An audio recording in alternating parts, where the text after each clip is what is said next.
Hello అందరికీ, ఎలా ఉన్నారు? ఏం చేస్తున్నారు? చూశారు కదా, చిన్నపిల్లలకి, పెద్దవాళ్ళకి, మిడిల్ ఏజ్, ఏ ఏజ్కైనా సరే హెల్దీగా ఒక స్నాక్ తినాలంటే మాత్రం ఇది ట్రై చేయాల్సిందే.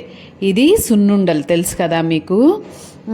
చాలా సింపుల్గా చేసేసుకోవచ్చు. ఒకప్పుడు నాకు అనిపించేది ఏంటి ఇంత టైం పడుతుందా అని, కానీ నేను చేయడం స్టార్ట్ చేశాక తెలిసింది కొన్ని చిన్న చిన్న టిప్స్ అండ్ ట్రిక్స్ ఫాలో అయితే ఎంత ఈజీగా చేసేసుకోవచ్చు అని. దీనికోసం నేను 1 కప్పు మినప్పప్పు, నల్ల మినప్పప్పు తీసుకున్నాను. పొట్టు మినప్పప్పు అంటాం కదా, అలానే 1 కప్పు మినపగుళ్ళు తీసుకొని మంచిగా కలర్ వచ్చేంత వరకు వేయించానమాట. కమ్మటి వాసన వస్తుంది, అదే గుర్తు. తర్వాత అందులోనే బాదం పప్పులు కూడా వేయించేశాను.